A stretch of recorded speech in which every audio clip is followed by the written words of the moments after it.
Hello student, welcome to our Rog Nidan classes. In this class, we will move to our second topic called Ajeen. Before starting Ajeen, there are two small topics that are important to clear your concept. So before starting Ajeen, we will clear our two small topics called Shat Kriya Kal and Nidan Panchak. So these two topics are important for your conceptual understanding. So first we start with Nidan Panchak. So what is Nidan Panchak? निदान पंचक में क्या क्या आते हैं? निदान, पूर्व रूप, उपशय and संप्राप्ति. निदान किसे बोलते हैं? हेतु को. ये साउंड करता है कि निदान जैसे किसी चीज़ का क्योर बता रहा, बट क्या होता है? निदान इज कॉल्ड काउजेस. किसी डिजीज़ का क्या काउज है, किस कारण से वो डिजीज़ हुआ है, तो उसे निदान बोलते हैं. पूर्व रूप जो अर्ली सिम्टम्स है. फॉर एग्ज़ाम्पल, अगर हमें फ़ीवर आ रही है, मतलब फ़ीवर जैसा लग रहा है बट अभी फ़ीवर आई नहीं है, इट मीन्स कि बॉडी में पेन हो रहा है, अभी आँखों में जलन हो रही है, थोड़ी बॉडी में शिवरिंग हो रही है, या तो फिर बॉडी में बर्निंग सेंसेशन हो रही है, तो ये फ़ीवर का अर्ली सिम्टम्स होता है. बट इसमें हमें पता नहीं चल रहा है कि फ़ीवर है या नहीं है. अब आता है रूप. रूप क्या होता है कि जहाँ पे मेन साइन एंड सिम्टम्स आपको पता चलती है. जैसे हमें फ़ीवर आया, तो फ़ीवर आया तो क्या अपना स्वेद आना बंद हो जाएगा, इसमें स्वेटिंग बिल्कुल ही बंद हो जाती है, बॉडी में ताप होती है, तो ये साइन एंड सिम्टम्स शो करता है, तो इसे बोलते हैं रूप. उपशय मतलब या तो कोई relieving factor. Upashaya is called relieving factor, मतलब किससे शांति हो रही है. जैसे हमने औषधि खाई जो जिससे कि हमें शांति मिली है, जिससे हमारी बीमारी ठीक हुई है, तो वो उपशय. बट अनुपशय क्या कि एग्रीवेटिंग फैक्टर. अभी हमें जो नहीं चाहिए था उस टाइम में कंज्यूम करना, हमने वो चीज़ खा लिया. फॉर एग्ज़ाम्पल, फ़ीवर है, अगर कोल्ड की वजह से फ़ीवर आई है तो हमें कोल्ड और ऐसे कोई शीत आहार नहीं लेनी चाहिए थी, बट हमने वो शीत आहार ही खा ली, तो उसकी वजह से क्या एग्रीवेट हो गई, तो वो अनुपशय हो गया. नाउ संप्राप्ति इज कॉल्ड पैथोजेनेसिस, मतलब डेवलपमेंट कैसे हुआ है डिजीज़ का बॉडी के अंदर, स्टेप बाय स्टेप बॉडी के अंदर डेवलपमेंट कैसे कैसे हुआ है. जैसे दूसरे से कैसे मिले, क्या विकृति उत्पन्न किया, या फिर बॉडी में क्या क्या एक्टिविटी हुई तो हमें ये डिजीज़ हुई, तो इस जो पूरा स्टेप है इसे संप्राप्ति बोलते हैं. Now we move to our next topic called shat kriya kaal. ये आपने फर्स्ट ईयर में भी पढ़ा होगा, 6 स्टेजेस जिसे षट क्रिया काल बोलते हैं, जिसमें कैसे कैसे व्याधि उत्पन्न होती है इसको बताया गया है. तो पहला स्टेज को बोलते हैं संचय. सेकेंड स्टेज कॉल प्रकोप, थर्ड इज प्रशर या फोर्थ इज स्थान संशय, फिफ्थ इज व्यक्ति एंड सिक्स्थ इज भेद. संचय it means what means called accumulation. जैसे कहीं पे किसी चीज़ का एक्यूमुलेशन होना, इकट्ठा होना.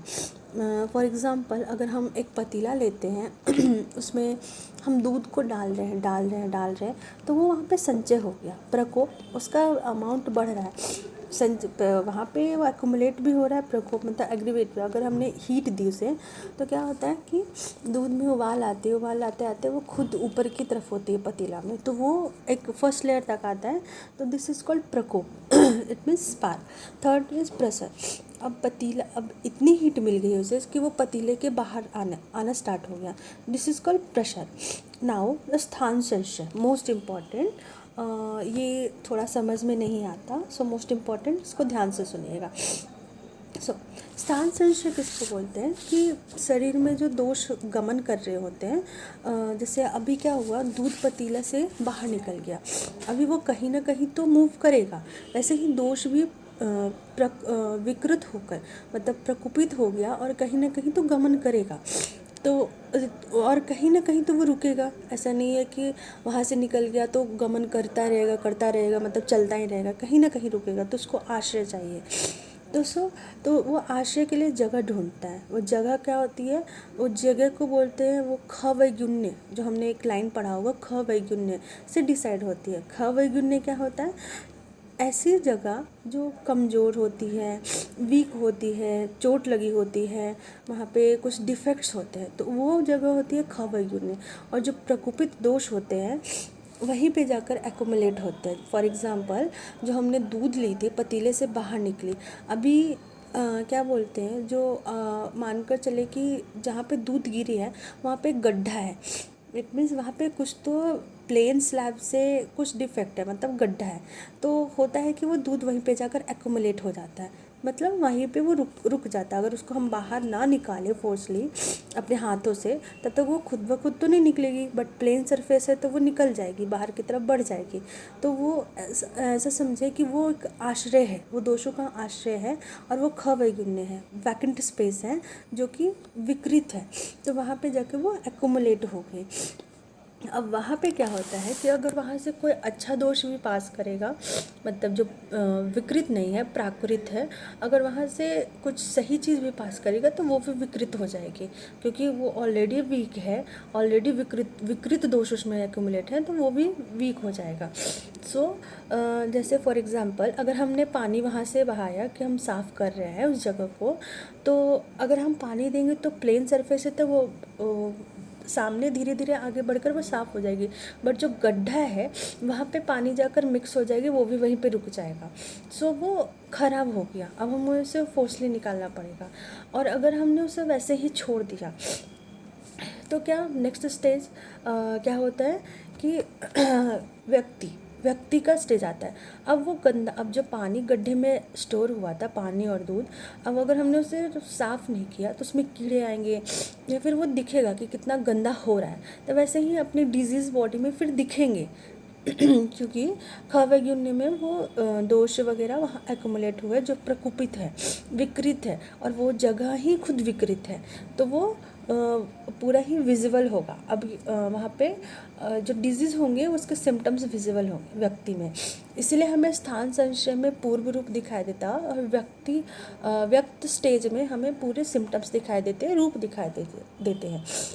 नाउ भेद इज कॉल्ड कि क्या क्या डैमेज हुए हैं बॉडी में, क्या क्या कॉम्प्लिकेशंस आए हैं बॉडी में, ये बताता है। भेद इज कॉल्ड कॉम्प्लिकेशन। अगर हमने उसे और छोड़ दिया, मतलब जो गड्ढा में बना था जिसमें पानी गया वो भी विकृत हो गया, गंदा हो गया, अब हमने उसे साफ़ ही नहीं किया, 1-2 महीने छोड़ दिए, तो वो और गंदगी अगल बगल भी, बाहर भी वो और गंदगी फैलाएगी, और भी कॉम्प्लिकेशन वहाँ पे, उससे और भी चीज़ें ख़राब होने लगेगी। तो वही हो गया भेद, जो कॉम्प्लिकेशन स्टेज होता है।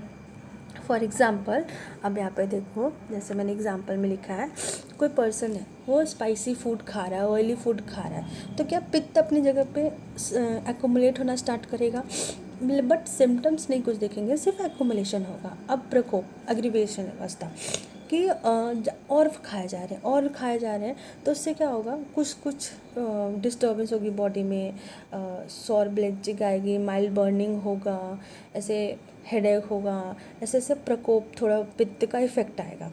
प्रेशर, अब क्या हुआ, वो जगह ही भर गई है, जहाँ पे पित्त का जो अपना स्थान था वो जगह ही पूरी भर गई है।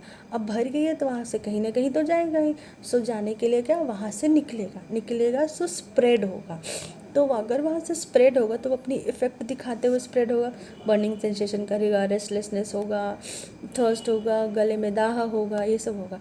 अब आते हैं स्थान संशय, लोकलाइजेशन। अब क्या है कि कोई तो एक जगह होगी जो वीक होगी, जहाँ पे ख वैगुण्य होगा, जैसे कि यहाँ पे स्टमक वीक हो गया, क्योंकि पित्त के इफेक्ट से ऑलरेडी वहाँ पे इट मीन्स कि अन्नवाह स्रोतस जो है वो वीक हो गए, क्योंकि अन्नवाह स्रोतस से ही आपको डाइजेशन का प्रोसेस वगैरह ये सब होता है, तो वो वीक हो गई, तो जिसकी वजह से वहाँ पे जाकर पित्त लोकलाइज्ड हो गया। अब लोकलाइज्ड हो गया और वो ऑलरेडी वो ख़राब जगह पे ही लोकलाइज हुआ, और पित्त भी जो प्रकोपित है तो वो और पित्त बढ़ेगा तो और हाइपर एसिडिटी काउज करेगा। और यहीं पे क्या होता है, दोष समूर्छना क्या होता है, दोष स्थान संशय के स्टेज पे ही दोष समूर्छना होती है। अब क्या होता है, दोष जो गए वात पित्त कफ। दूष्य, क्योंकि वहाँ पे एक हॉलो स्पेस है, तो वहाँ से सारे धातु दोष सब ट्रेवल कर रहे हैं, तो वहाँ पे दोष भी मिलेंगे, धातु भी मिलेंगे, और जो स्थान है, क्योंकि उस रोग पे विकास हो रहा है, रोग उस जगह पे रोग का विकास हो रहा है, तो दोष, दूष्य और स्थान तीनों का जहाँ पे संयोग हो रहा है, तो उसी को बोलते हैं दोष दूष्य समूर्चना। और वो कहाँ किस स्टेज पे होता है? स्थान संशय के स्टेज पे होता है। Now move forward. व्यक्ति, मतलब अब यहाँ पे क्या होता है, व्यक्त स्टेज आया कि अभी क्या है, पूरी क्लियर सिम्टम्स दिखने लगे, अब डिजीज़ डेवलप हो गया, अब आपको क्लियरली दिख रहा है कि मेरे पेट में एसिडिटी हुई है, एसिड रिफ्लक्स हो रहा है, चेस्ट में बर्निंग हो रहा है, तो हम ये डिजीज़ को क्या बोलेंगे? तो अम्ल पित्त बोलेंगे। इसमें आपको पूरी सिम्टम्स दिखेगी कि हाँ, इसमें मेरे को अम्ल पित्त हुआ है। अब भेद मीन्स कॉम्प्लिकेशन।